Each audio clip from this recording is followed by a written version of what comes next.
창세기 22장 1절에서 8절까지 말씀 제가 읽을 때 함께 하나님 말씀을 듣겠습니다. 그 일 후에 하나님이 아브라함을 시험하시려고 그를 부르시되 아브라함아 하시니 그가 이르되 내가 여기 있나이다. 여호와께서 이르시되 내 아들 내 사랑하는 독자 이삭을 데리고 모리아 땅으로 가서 내가 내게 일러준 한 산 거기서 그를 번제로 드리라. 아브라함이 아침에 일찍이 일어나 나귀의 안장을 지우고 두 종과 그의 아들 이삭을 데리고 번제에 쓸 나무를 쪼개어 가지고 떠나 하나님이 자기에게 일러주신 곳으로 가더니 제3일에 아브라함이 눈을 들어 그곳을 멀리 바라본지라. 이 아브라함이 종들에게 이르되 너희는 나귀와 함께 여기서 기다리라. 내가 아이와 함께 저기 가서 예배하고 우리가 너희에게로 돌아오리라 하고 아브라함이 이에 번제나무를 가져다가 그의 아들 이삭에게 지우고 자기는 불과 칼을 손에 들고 두 사람이 동행하더니 이삭이 그 아버지 아브라함에게 말하여 이르되 내 아버지여 하니 그가 이르되 내 아들아 내가 여기 있노라. 이삭이 이르되 불과 나무는 있거니와 번제할 어린 양은 어디 있나이까. 아브라함이 이르되 내 아들아 번제할 어린 양은 하나님이 자기를 위하여 친히 준비하시리라 하고 두 사람이 함께 나아가서 아멘. 오늘은 맥주감사주일입니다. 1년의 절반을 지낸 이때에 그 모든 시간들이 다 하나님의 은혜로 말미암은 시간들임을 고백하고 또 감사하면서 나아가는 그런 시간입니다. 오늘은 이 본문을 통해 우리가 하나님께 진정으로 감사하기 위해 해결해야 될 부분이 무엇인지에 대해 함께 생각을 해보도록 하겠습니다. 감사해야 되는 줄은 아는데, 그래서 감사하고는 싶은데 그게 생각보다 쉽지가 않습니다. 진심으로, 진정으로 감사하는 것이 생각보다 쉬운 일은 아니라는 것입니다. 우리가 하나님 앞에 진심으로, 진정으로 감사하기 위해서 반드시 필요한 것이 무엇인지에 대해서 함께 생각을 해봤으면 좋겠다는 것입니다. 먼저 오늘 본문의 상황을 보면서 하나님께서 아브라함에게 너무 심한 시험을 하셨다는 생각을 할 수 있습니다. 아들을 번제, 다시 말해서 불에 태워서 제물로 드리는 제사를 드리라고 그렇게 명령을 하셨기 때문입니다. 자, 이 상황을 보면서 이렇게 하는 것이 하나님이 원하는 바른 믿음의 모습이라는 말인가라는 생각을 할 수 있을 것입니다. 다시 말해 꼭 이렇게까지 해야만 하는 것인가라는 생각을 할 수가 있다는 것입니다. 그러나 조금만 깊이 생각해 보면 하나님께서 이런 반인륜적으로 보이는 명령을 내릴 이유가 없다는 사실을 잘 알 수 있습니다. 만약 하나님께서 이런 반인륜적으로 보이는 엄청난 요구를 아브라함에게 했음에도 불구하고 아브라함이 순종했다는 것이 오늘 본문에서 하나님께서 말씀하시고자 하는 주된 내용이었다면 본문에 반드시 들어가야만 할 내용이 있습니다. 그것은 바로 아브라함이 하나님의 이 요구를 들을 것인지 말 것인지에 대해 고민하는 내용이 반드시 들어가야 합니다. 한번 생각해 보십시오. 사실 어떤 자식이라도 죽이라는 것을 떠나서 어디 한 군데 다치게 하라는 명령을 누군가에게 들었을 때 그 명령을 그 명령대로 그대로 따를 부모는 저는 없을 것이라고 생각을 합니다. 정상적인 부모라면 말입니다. 한번 생각해 보십시오. 자식의 다리를 부러뜨리라. 자식의 팔을 부러뜨리라. 그렇게 하면 그 명령 따를 부모가 어디 있겠습니까? 사실 그냥 자식도, 보통 자식도 그렇게 하면 그 말을 들을 수가 없는데 이삭이 아브라함에게 어떤 자식입니까? 부모에게 모든 자녀가 다 목숨보다 소중한 존재겠지만 특별히 이삭은 아브라함의 나이 100살이나 되었을 때 기적적으로 얻은 소중한 아들입니다. 그런데 이런 이삭을 죽이라는 명령을 들었을 때 아무리 그것이 하나님의 명령이라고 하더라도 어떻게 조금의 고민도 하지 않고 순종할 수 있었겠습니까? 그런데 오늘 본문을 보면 아브라함이 이 하나님의 명령을 듣고 고민한 흔적을 찾아볼 수가 없습니다. 자, 2절, 3절 다시 한번 봅시다. 여호와께서 이르시되 내 아들 내 사랑하는 독자 이삭을 데리고 모리아 땅으로 가서 내가 내게 일러준 한 산 거기서 그를 번제로 드리라. 하나님께서 이렇게 명령하실 때 아브라함이 어떤 반응을 보이냐? 3절 보면 아브라함이 아침에 일찍 일어나 나귀의 안장을 지우고 두 종과 그의 아들 이삭을 데리고 번제에 쓸 나무를 쪼개어 가지고 떠나 하나님이 자기에게 일러주신 곳으로 가더니, 여기서 우리가 주목해서 봐야 될 부분은 아침에 일찍 일어났다는 겁니다. 만약 조금이라도 고민이 되었다든지 망설이는 마음이 있었으면 이런 모습을 보일 수가 없습니다. 어떻게 그렇게 아침에 일찍 일어날 수가 있습니까? 아침에 일찍 일어나는 경우는 어떤 경우입니까? 기다렸을 때, 설레는 마음을 가졌을 때 아침에 일찍 일어날 수가 있는 겁니다. 빨리 그때가 왔으면 좋겠다. 이런 마음을 지금 아브라함이 갖고 있었다는 겁니다.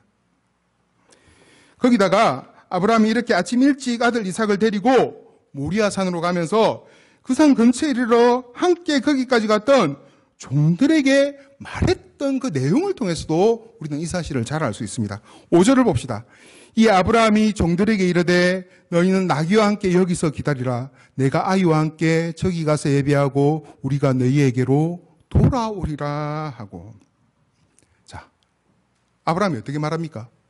저기서 예배하고 우리가 너희에게로 돌아오겠다. 이렇게 이야기를 합니다. 우리는 뭘 말하는 겁니까? 복수입니다. 복수. 내가 아니라 우리. 지금 이제 아브라함하고 이삭하고 둘이 가는데 다시 돌아올 때 우리가 돌아간다는 말은 아브라함과 이삭이 동일하게 그 모습으로 돌아오겠다는 말인 것입니다. 바로 하나님께서 이삭을 어떤 식으로든 책임져 주실 것이라는 확신을 아브라함이 갖고 있었기 때문에 이런 말을 할 수가 있었던 것입니다. 자, 이런 것들을 통해 하나님께서 아브라함에게 이런 요구를 하신 이유가 자식을 제물로 드리는 제사를 드리는 것에 초점이 있는 것이 아님을 알 수가 있는 것입니다. 자, 그러면 하나님께서 이런 요구를 하신 이유가 뭘까요? 그것은 바로 하나님께서는 아브라함이 얼마나 바른 믿음의 사람으로 지금 세워져 있는지를 알아보기 원하셨기 때문에 바로 이런 명령을 하신 것입니다. 아브라함은 하나님께서 어떻게 은혜를 베푸시고 친히 인도하셔서 죄인인 사람을 믿음의 사람으로 만들고 세우는지를 보여주는 가장 일반적이고 표준적인 모델에 해당하는 존재라는 말을 제가 여러 번 했습니다. 그렇기 때문에 아브라함의 기사에서 우리는 하나님의 일하심을 주목해서 볼 필요가 있는 것입니다. 조금 더 구체적으로 하나님께서는 바로 이 시험을 통해 예전 아브라함과 맺었던 할례 언약이라는 것을 통해 아브라함이 고백한 내용이 진정한 고백이었는지 아닌지를 알아보시기 원한 것입니다. 자, 할례 언약에서 이 할례 언약의 가장 중요한 의미는 바로 나의 모든 것이 내 것이 아니라 하나님의 것이라는 것을 고백하는 것에 있습니다. 아브라함은 이삭에 대해 자신의 아들이기 전에 하나님의 아들이고 하나님의 백성이라는 사실을 알고 있었기 때문에 잠시도 고민하지 않고 하나님의 명령에 순종하는 모습을 볼 수가 있었던 것입니다. 이 모습을 통해 하나님과 할례 언약을 맺은 것이 거짓이 아니고 진심이고 사실이고 그 언약을 따라 온전히 살아가고 있다는 사실을 분명하게 보여준 것입니다. 하나님께서는 내가 가진 모든 것이 다 하나님의 것임을 이렇게 고백하기를 원하신 것입니다. 이렇게 말하면 하나님에 대해 참 이기적이고 독선적인 분이라는 생각을 할 수 있을지 모르겠습니다. 왜냐하면 하나님께서 우리의 모든 것을 다 하나님의 것으로 고백하기 원한다는 것이 그런 생각을 갖도록 할 수 있기 때문입니다. 다시 말해 그렇게까지 하는 것은 조금 심한 것이 아닌가라는 생각을 할 수도 있다는 겁니다. 자, 그러나 우리는 이 할례 언약을 생각할 때 그 이전에 횃불 언약이라는 것이 전제가 되어 있다는 사실을 분명히 생각할 필요가 있습니다. 횃불 언약이 뭡니까? 자세하게 구체적으로 설명드리지는 않겠습니다. 바로 하나님께서 우리를 살려 당신의 백성이 되도록 하기 위해 당신의 목숨이라도 버리겠다는 게 바로 횃불 언약의 핵심적인 내용입니다. 실제 하나님은 그 언약을 지켰고 그 결과 하나님의 목숨값으로 우리를 살려 하나님의 백성이 되게 하셨습니다. 하나님은 당신은 아무것도 하지 않고 우리에게만 우리의 모든 것을 하나님의 것으로 고백하기 원하시는 분이 아니라는 겁니다. 하나님은 먼저 우리를 구하시기 위해, 우리를 구원하시기 위해 목숨을 버리셨습니다. 모든 것을 다 버리신 것입니다. 그렇게 해서 우리를 구원하고는 우리도 하나님을 향해 동일한 그런 마음을 가지기 원하시는 것입니다. 자, 이것은 바로 하나님께서 당신의 백성인 우리와 모든 것을 함께 나누고 주고받는 관계를 원하고 있다는 사실을 알게 합니다. 다시 말해 하나님이 우리가 가진 것이 탐이 나거나 그것을 갖고 싶어서 우리의 것을 다 하나님의 것으로 고백하기 원하시는 것이 아니라는 겁니다. 하나님이 당신의 백성들에게 원하는 관계가 모든 것을 다 나누고 서로를 위해 사용할 수 있는 관계이기 때문에 바로 그것을 요구하시는 것입니다. 하나님은 오늘 본문에서 아브라함에게 하신 요구를 통해 아브라함이 이런 할례 언약을 따라 살아가고 있다는 고백을 온전히 하기를 원하셨다는 것입니다. 자, 이 모습은 다르게 표현하면 하나님께서 지금까지 아브라함을 그런 고백을 온전히 할 만한 사람으로 만들어 놓고는 진짜 그런 고백을 하는지 체크한 것이라고도 볼 수가 있습니다. 회사에서 어떤 제품을, 어떤 물건을 다 만들려면 마지막에 뭐 합니까? 최종 검사를 합니다. 그 물건에 문제가 있을 것 같기 때문에 검사를 하는 게 아닙니다. 마지막으로 이제 시장에 내놔야 되는데, 그래서 그 제품을 팔아야 되는데, 그래서 문제가 없는 것을 알지만, 그래도 혹시나 하는 마음에 확인을 하는 게 마지막에 품질 검사를 하는 것입니다.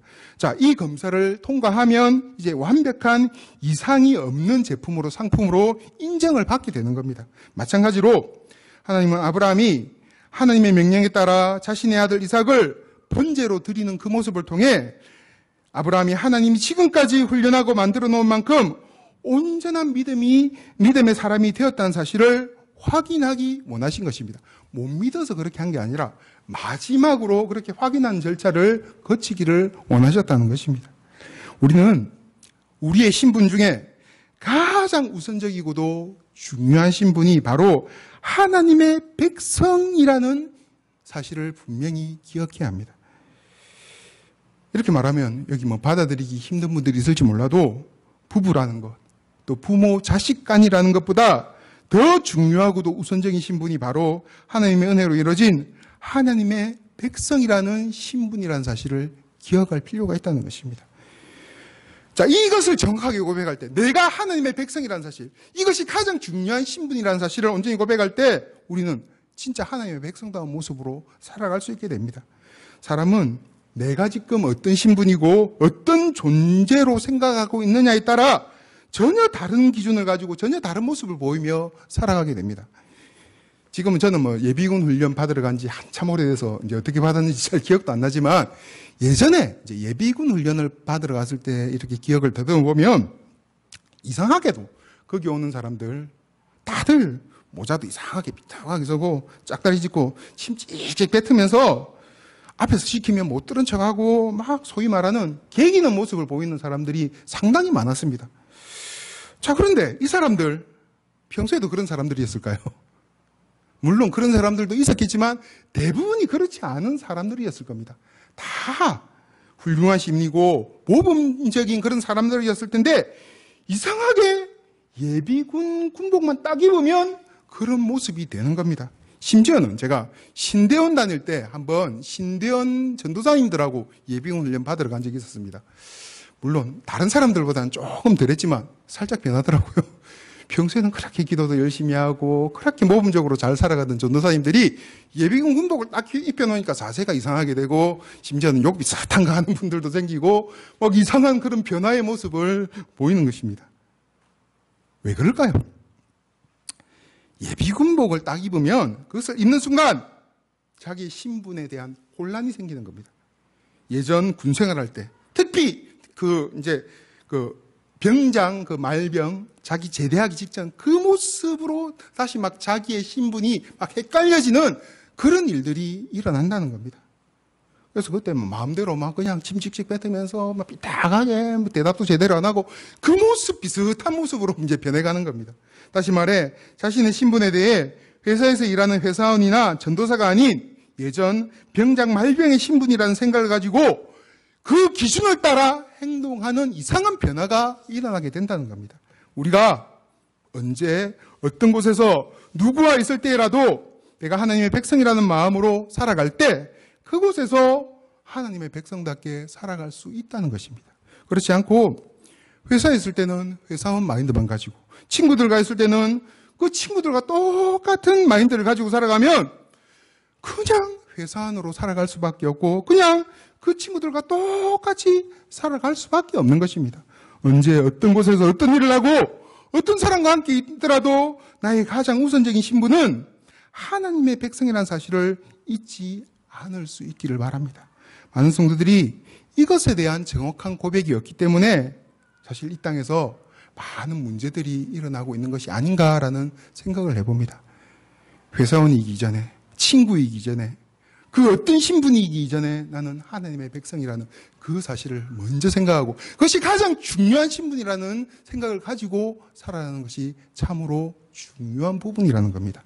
자, 그런데 이것 말고도 이 사건에서 우리가 중요하게 봐야 될 내용이 하나가 되어 있습니다. 그것은 바로 하나님께서 당신의 백성들을 은혜 가운데 선하게 인도한 가장 이상적인 결과에 해당하는 모습이 아브라함이 하나님의 명령을 따라 자기 아들 이삭을 제물로 바치려는 모습이라는 사실입니다. 하나님께서 아브라함에게 역사하시고 일하신 결과 아브라함이 최종적으로 이런 모습을 갖게 되었다는 겁니다. 결론에 해당하는 모습이라는 겁니다. 그래서 우리가 중요하게 봐야 될 것은 하나님께서 당신의 백성들에게 원하시는 궁극적인 모습이 바로 이런 순종의 모습이라는 겁니다. 아말렉을 다 진멸하라는, 다시 말해 아무것도 남기지 말고 아말렉을 다 죽이고 없애라는 하나님의 말씀을 어기고 자기 생각대로 돈이 될 만한 것을 남기면서 다 죽이지 않고 전쟁을 치룬 사울 왕에게 하나님께서 이렇게 말씀하십니다. 순종이 제사보다 낫다. 하나님께서 순종을 그만큼 중요하게 생각하신다는 것입니다. 자, 오늘이 맥주 감사주일입니다. 우리가 하나님의 은혜에 대해 감사하는 것 중 하나님께서 가장 원하시는 모습이 바로 순종하는 모습이라는 사실을 우리가 분명히 기억할 수 있었으면 좋겠습니다. 하나님께 진정으로 감사하는 사람은 하나님에 대해 전적으로 신뢰하는 사람일 것이고 그 이유 때문에 하나님의 말씀에 순종하는 삶을 살게 될 것이기 때문에 그런 것입니다. 하나님의 말씀이 분명하고 하나님의 뜻이 분명하다면 그것이 지금 나의 생각과 조금 맞지 않는다 하더라도 나의 생각을 내려놓고 하나님의 말씀대로 살아가는 것이 하나님이 원하시는 모습이라는 겁니다. 사실 사람은 어리석고 부족한 존재이기 때문에 하나님의 생각과 판단을 다 이해할 수 없고 하나님이 하시려는 일의 의도와 목적에 대해 오해할 가능성이 많습니다. 그렇기 때문에 때로는 내 생각에 잘 이해가 되지 않고 납득이 되지 않는 일이라도 그것이 하나님의 뜻이 분명하다면 우리는 내 생각을 내려놓고 그 하나님의 뜻을 받아들이고 순종할 필요가 있다는 것입니다. 자, 그런데 문제는 이 순종이 잘 되지가 않는다는 것입니다. 아무리 하나님의 말씀이라도 그것과 부딪히는 내 생각을 내려놓고 그 말씀에 순종하는 일이 생각보다 쉽지 않은 일이라는 겁니다. 저는 그렇습니까? 아마 다 그럴 것이라고 생각합니다. 이때 우리는 아브라함에 대해 생각할 필요가 있습니다. 아브라함이 어떻게 자신이 100살이나 되어서 낳은 아들인 이삭을 하나님께 번제로 바치라고 하나님이 명령하시자 바로 그렇게 시행하는 사람이 될 수가 있었을까요? 물론 하나님의 은혜와 선한 인도하신 가운데 그런 일을 할 수 있는 믿음의 사람이 된 것은 사실입니다. 그런데 그렇게 이루어진 믿음의 내용이 어땠길래 그런 모습까지 보일 수 있었느냐는 겁니다. 결론적으로 아브라함은 하나님의 선한 인도하신 가운데 하나님에 대해서 자신이 그렇게 해도 될 만한, 아니 그렇게 해도 모자란 가치가 있는 분이라는 사실을 깨닫게 되었기 때문에 그런 모습을 보일 수가 있었던 것입니다. 하나님은 그렇게 항복해도 될 만한 분이라는 그 사실을 알고 있었다는 겁니다. 하나님이 어떤 분인가에 대해 아브라함이라는 사람은 100살에 난 자기의 아들이라도 하나님이 바치라고 그러면 바칠 만큼 가치 있는 분이라고 그 사실을 설명하고 싶어서 기록한 사건이 바로 아브라함 사건이라는 겁니다. 아브라함이 그럴 만한 믿음을 갖고 있는 사람이라는 것이 초점이 아니라 하나님이 그럴 만한 분이다. 하나님이 그만큼의 가치가 있는 분이라는 사실이 바로 이 사건에 있어서 초점에 해당하는 부분이라는 겁니다. 내가 하나님에 대해 얼마만큼의 가치를 부여하냐에 따라 우리의 판단과 선택이 달라지게 됩니다. 신앙생활이란 하나님에 대한 가치를 새롭게 인식하고 고백하는 과정이라고 저는 생각합니다. 그래서 믿음이 자라는 모습은 하나님을 점점 더 가치 있는 분으로 인식하고 고백해가는 과정이라고 할 수가 있습니다. 다시 말해 우선순위가 하나님이 원하는 방향으로 달라지는 것이 참으로 중요한 부분이라는 겁니다. 우리의 믿음이 건강하게 자라 하나님을 세상의 어떤 것보다 가치 있는 분으로 생각하게 되면 설사 어떤 말씀이 잘 이해가 되지 않고 납득이 되지 않아도 그 하나님의 말씀대로 살아갈 수 있게 되는 겁니다. 그러다가 더 나아가서 그 말씀이 진짜 이해가 되고 납득이 되는 수준까지 이제 이르게 되고 저 그래서 기쁜 마음으로 아무런 그런 고민이나 뭐 불안함 없이 감사하면서 그 말씀대로 살아갈 수 있게 되는 겁니다.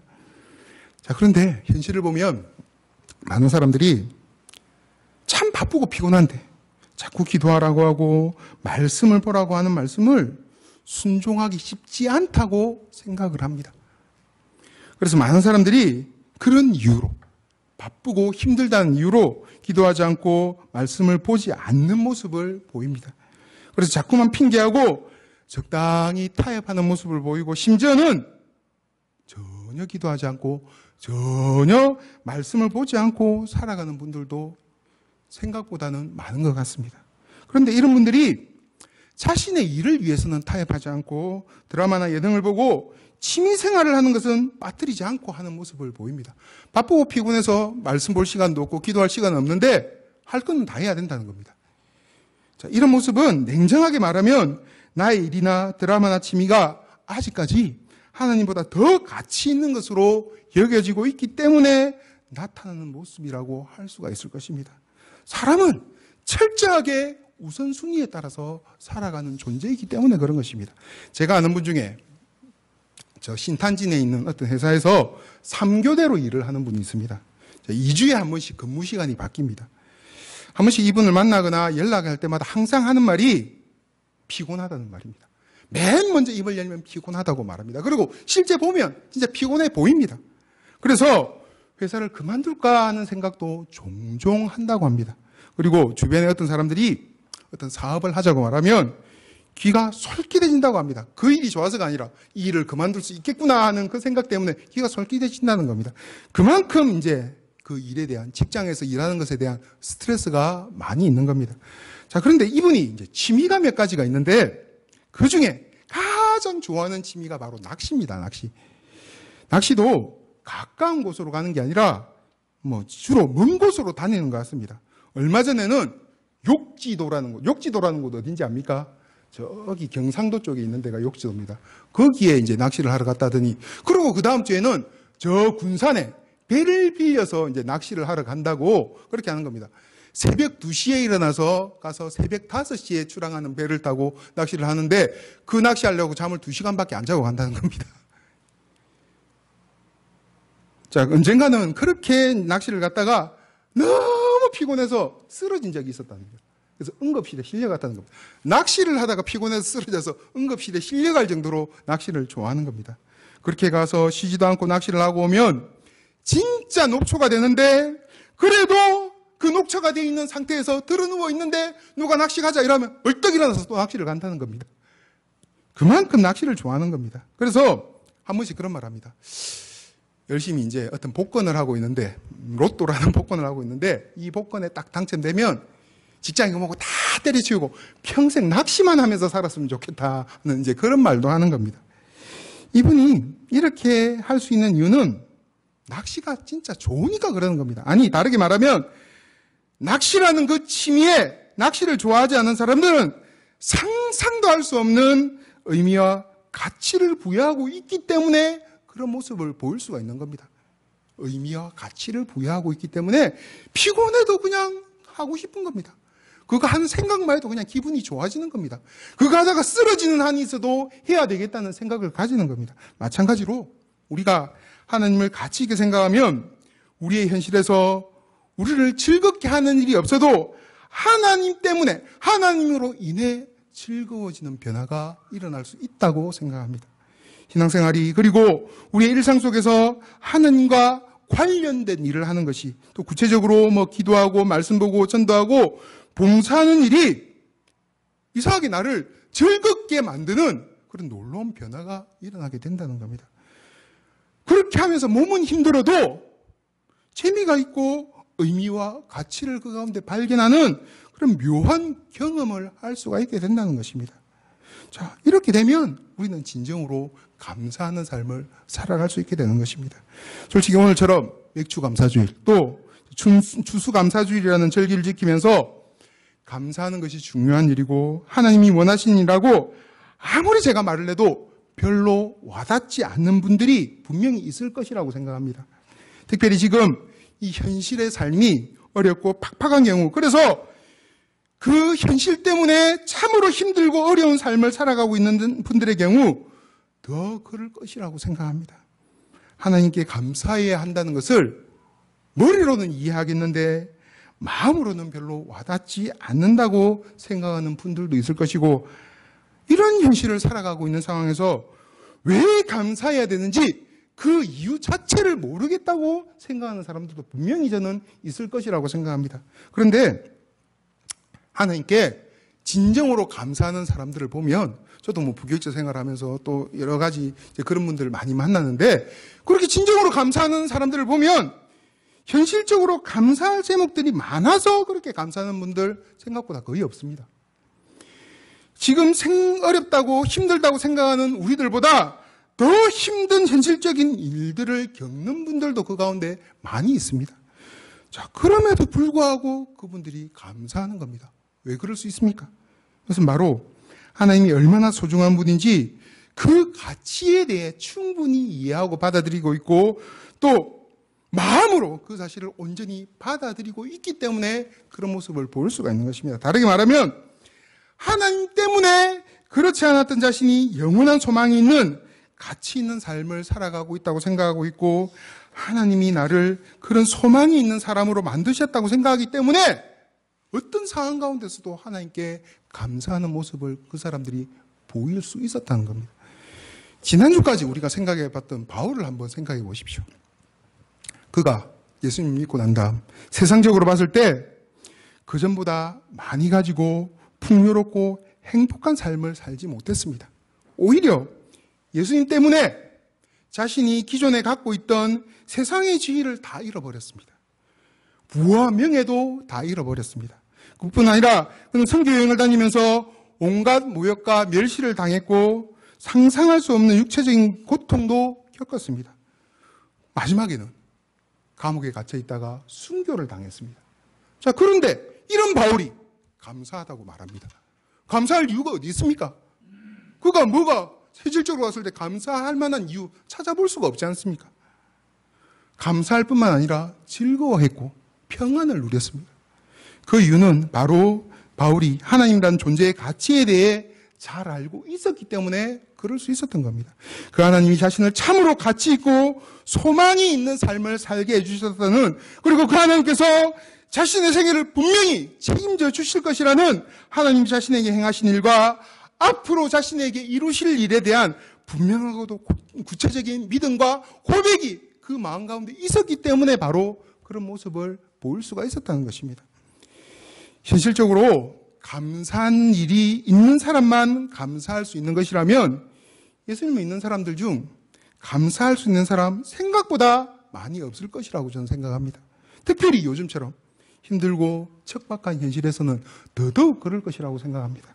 그러나 그런 현실적인 것들이 우리가 감사해야 될 이유의 전부가 아니기 때문에 그럼에도 불구하고 우리가 감사할 수 있는 것이고 감사해야 하는 것입니다. 어떤 현실적인 상황에서도 변하지 않고 흔들리지 않을 하나님께서 우리에게 이미 행하시고 이루어 놓으신 구원의 은혜와 점점 하나님을 사랑하는 마음을 가진 사람이 되게 하셔서 이전과는 다른 가치를 추구하며 살아가는 사람이 되도록 하신 일들이 바로 우리가 하나님께 진정으로 감사해야 할 이유란 사실을 분명히 기억할 수 있기를 바랍니다. 하박국 선지자가 이렇게 고백합니다. 비록 무화과 나무가 무성하지 못하며 포도나무에 열매가 없으며 감람나무에 소출이 없으며 밭에 먹을 것이 없으며 우리의 양이 없으며 외양간에 소가 없을지라도 나는 여호와로 말미암아 즐거워하며 나의 구원의 하나님으로 말미암아 기뻐하리로다. 바로 이겁니다. 이것이 우리에게도 동일한 감사의 이유가 되어야 한다는 것입니다. 이런 하나님과 하나님께서 나에게 행하신 일의 가치를 진정으로 인정하고 받아들인다면 우리는 어떤 어떤 상황 가운데서도 감사하면서 살아갈 수 있을 것이라고 생각합니다. 이것을 인정하고 받아들이는 만큼 진정으로 감사하는 마음을 가질 수 있게 될 것이라는 말입니다. 그리고 그렇게 감사하는 가운데 하나님의 선한 손길과 인도하신 가운데 우리의 현실적인 부분들도 점점 좋은 방향으로 바뀌어가게 될 것이라고 저는 분명히 믿습니다. 오늘 맥주 감사주일에 우리가 하나님께 감사해야 될 이유에 대해 다시 한번 생각해 볼 수 있었으면 참 좋겠습니다. 그리고 그 이유들을 진정한 감사의 이유들로 인정하고 받아들이는 마음들을 가질 수 있었으면 참 좋겠습니다. 그래서 어떤 상황 가운데서도 흔들리지 않고 하나님 바라보고 살아가며 그 하나님 때문에 기뻐하고 즐거워하고 감사하는 삶을 살아가는 저와 여러분들이 다 될 수 있기를 간절히 바랍니다.